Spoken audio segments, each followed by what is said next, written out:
সবাইকে অনলাইন ক্লাসে স্বাগত জানাচ্ছি। তো আমাদের আজ আলোচ্য বিষয় শব্দজোড়।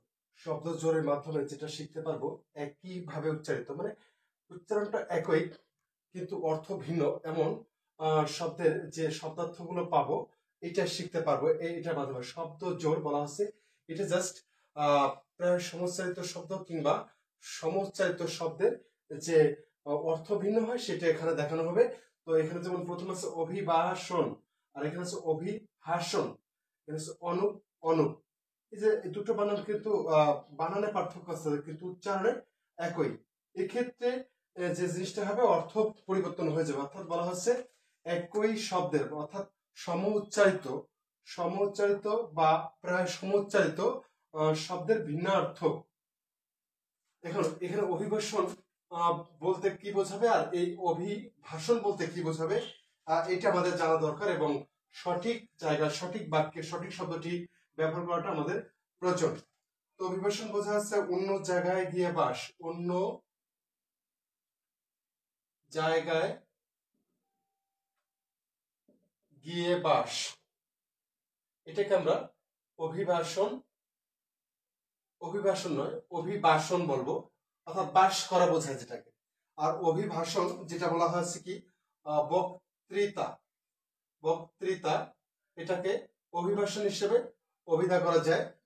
এখানে হচ্ছে অনুপ, যদি হ্রস্বকার থাকে আর দীর্ঘকার থাকে তাহলে অনুপ শব্দের দুটো অর্থ আছে। তো অনুপ যেটা আছে এইখানে হ্রস্বকার যেটা আছে এটা হচ্ছে উপমাহীন বোঝায়।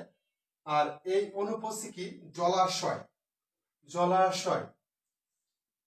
জলাশয়কে নির্দেশ করবে অনুপ।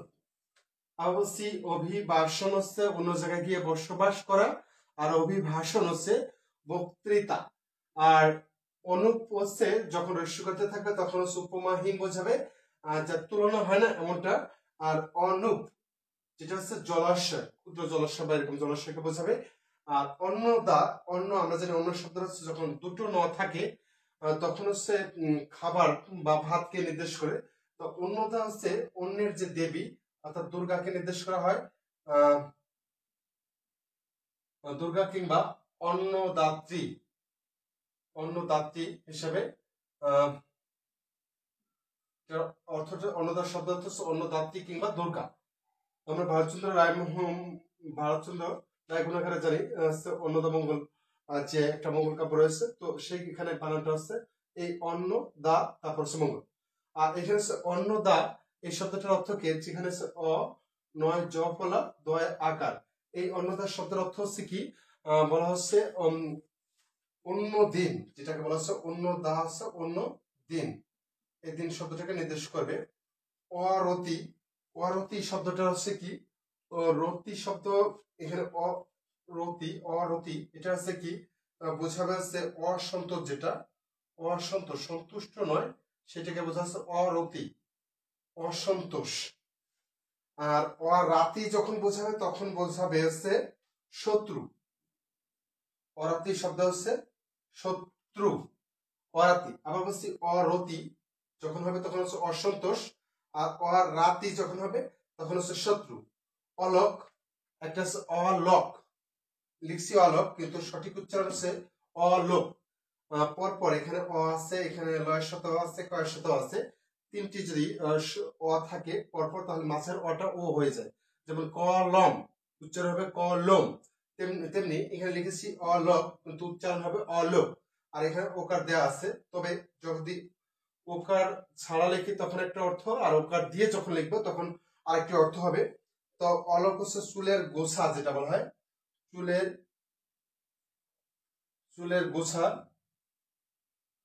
গোছা বোঝাবে। আর এই লোক হচ্ছে কি মানুষ, অলোক মানে নির্জন, মানে যেখানে মানুষ নেই, নির্জন এটা বোঝাবে নির্জন। আর বলা যেতে পারে আরেকটা অর্থ হচ্ছে অসাধারণ।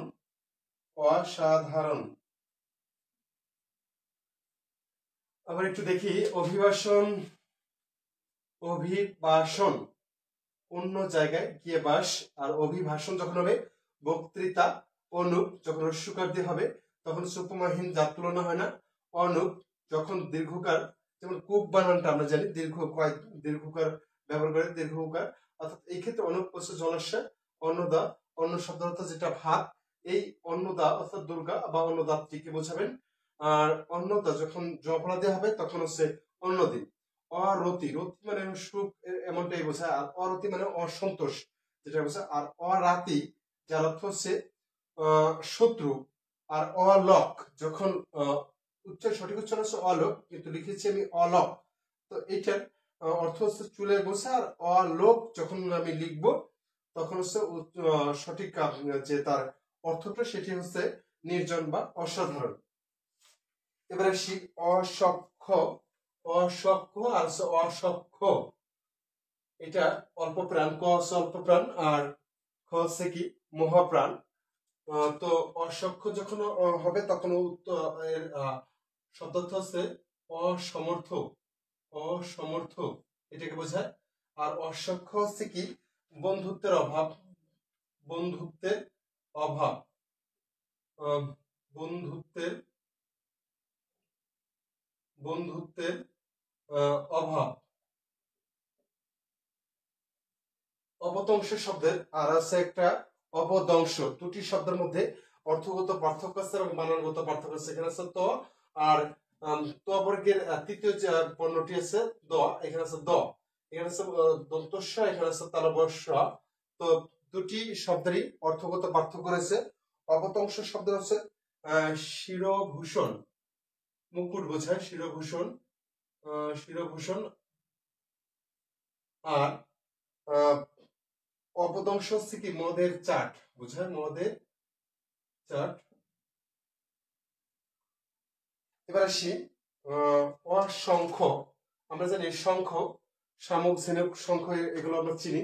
শঙ্খ দ্বারা শাখা নির্মাণ করা হয়, তো বা শাখা তৈরি করা হয়। তো অসংখ্য হচ্ছে যেটার অর্থ হচ্ছে কি শাখাহীন, এটার অর্থ হচ্ছে শাখাহীন। শঙ্খ শব্দের এখানে আছে কি এখানে যেমন উ আছে, উটা যখন এই শব্দটা পরিবর্তন হয় এটা হয়ে গেল, তখন শাখা শব্দে এখানে চন্দ্রবিন্দু আমি ব্যবহার করবো ওর পরিবর্তে শাখাহীন, শাখাহীন। আর অসংখ্য হচ্ছে অসংখ্য শব্দের অর্থ হচ্ছে কি অনেক, অনেক। এবারে সেই অবলা। অবলা বলতে দুর্বলকে বোঝায়, দুর্বল। এটার আরেকটা অর্থ হচ্ছে অবলা নারী। আর অবলা যে কথা বলা যায় না এমনটাই বোঝায়, যে কথা বলতে পারে না, যে কথা বলতে পারে না। এখানে যে কোনো জীবজন্তুকে বোঝাতে পারে, জীবজন্তু লিখতে পারে, জীবজন্তু একসাথে লিখলাম। মানুষ যেমন কথা বলতে পারে, তো মানুষকে বলা যাবে না, কিন্তু সব সব প্রাণীরই নিজস্ব একটা ভাষা আছে, কিন্তু তাদের ভাষা আমরা বুঝি না। এই জন্য আমরা বুঝি না বিধায় যেমন জীবজন্তুকে, যেমন কুকুর হতে পারে, বিড়াল বা গরু যেটাই হোক, সেটাকে আমরা অবলা প্রাণী হিসেবে গণ্য করি। তখন আমরা অবলা এই বলা বলবো। আর অবলা শব্দ অর্থ হচ্ছে দুর্বল কিংবা নারী। আর এখানে আছে অর্হন।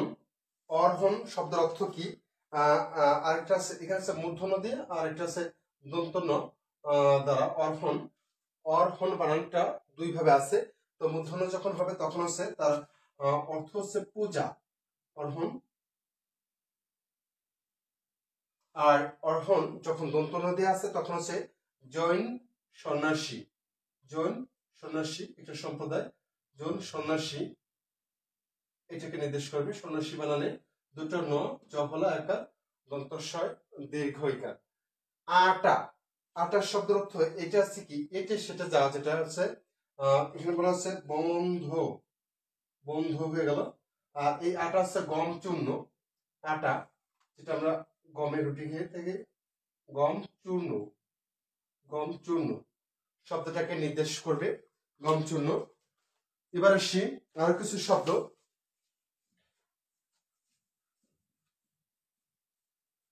আরেকটু জেনে নিই। অসক্ষ যখন তালবস্য জফলা, তখন হচ্ছে অসমর্থ। যখন দন্তস্ব খ জফলা, তখন হচ্ছে বন্ধুত্বের অভাব। অসক্ষ, সক্ষ যেটা সঠিক উচ্চারণ হচ্ছে ও সূক্ষ্ম, বা এটার উচ্চারণ হচ্ছে অসূক্ষ্ম।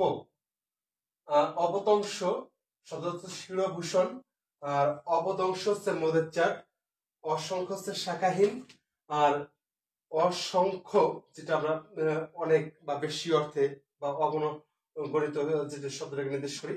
অবলা আর অবলা, এই অবলা শব্দ হচ্ছে দুর্বল কিংবা নারী শব্দটাকে নির্দেশ করা হয়। আর অবলা হচ্ছে যে কথা বলতে পারে না, জীবজন্তুকে আমরা নির্দেশ করতে পারি। আর অর্হণ যেটার মূর্ধন্য আছে সেটাকে বলা হচ্ছে পূজা। আর অর্হণ যেটাতে দন্তন্য আছে এই বানানটিতে এই শব্দে তখন হচ্ছে জৈন সন্ন্যাসীকে নির্দেশ করা হবে। আটা, যেখানে চন্দ্রবিন্দু আছে সেই শব্দের অর্থ হচ্ছে কি বন্ধ, আর চন্দ্রবিন্দু ছাড়া হচ্ছে আটা, এটা হচ্ছে গম চূর্ণ, এটাকে নির্দেশ করা হবে। তো আর কিছু শব্দ আছে যেমন আধি। আধি শব্দটা আধি, আধি শব্দটা দুই ভাবে আছে।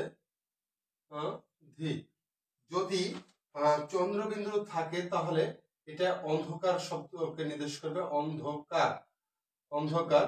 আর যদি চন্দ্রবিন্দু না থাকে তাহলে আদি শব্দ হচ্ছে রোগ, রোগ, আদি শব্দ হচ্ছে রোগ।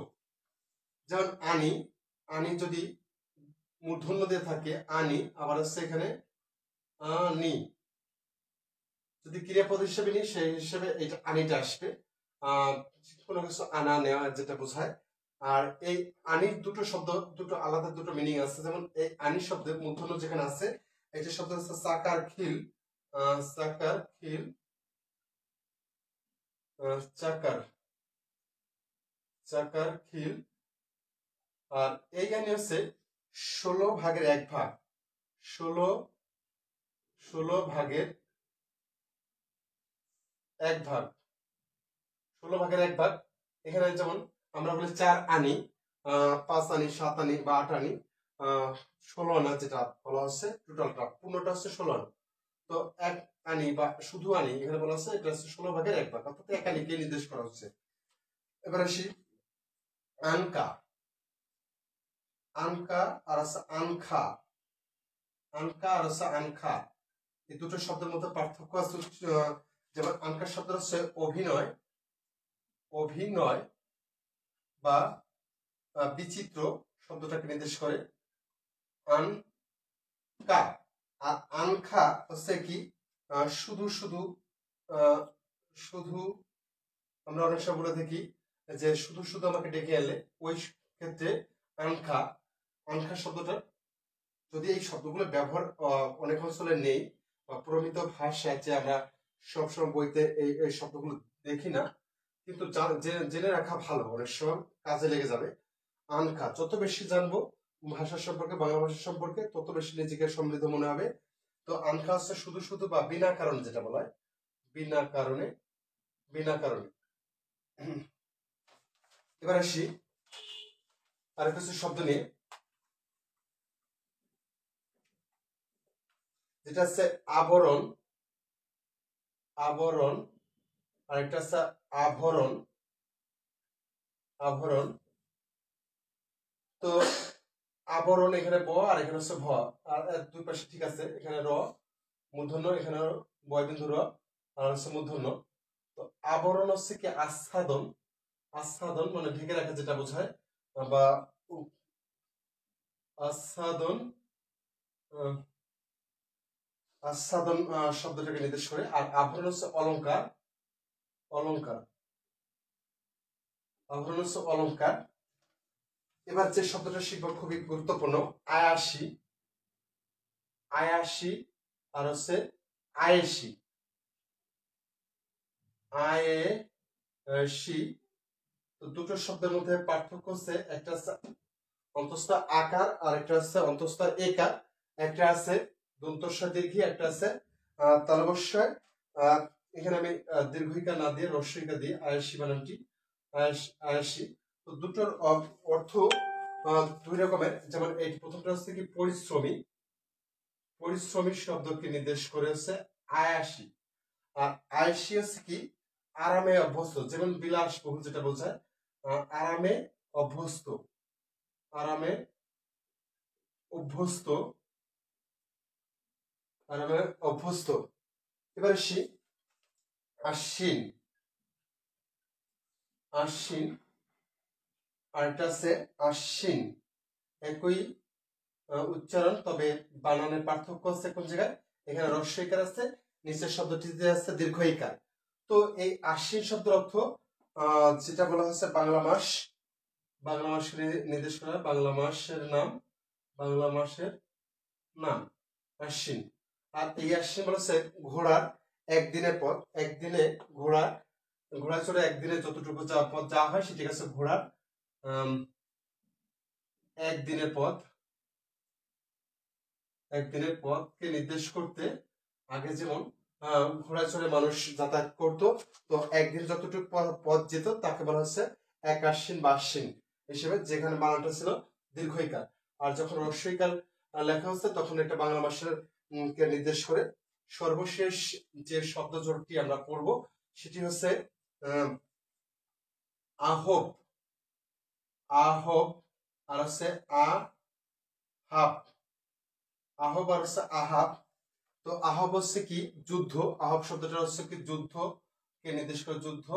আর আহাব হচ্ছে কি জল পাত্র বিশেষ, আহাব হচ্ছে জল পাত্র বিশেষ। এইগুলো শেখার উদ্দেশ্য হচ্ছে কি লেখার সময় যাতে আমরা ভুল শব্দগুলো চয়ন না করি, সঠিক শব্দগুলো আমরা যাতে লিখতে পারি। যদিও সঠিক শব্দটি ভুল আমি বলেছিলাম, ঠিক হবে, অর্থাৎ ঠিক শব্দটি লিখতে পারি, সেই প্রত্যাশা রেখে এগুলো আমাদের অবশ্যই জানা দরকার। তাহলে অবশ্যই বাক্য গঠন অর্থাৎ একটা সার্থক বাক্য হিসেবে পরিগণিত হবে এবং নির্ভুল পরিশুদ্ধ বা শুদ্ধ বাক্য গঠিত হবে। তো সবাইকে ধন্যবাদ জানিয়ে এখান থেকে বিদায় নিচ্ছি। সবাইকে শুভরাত্রি।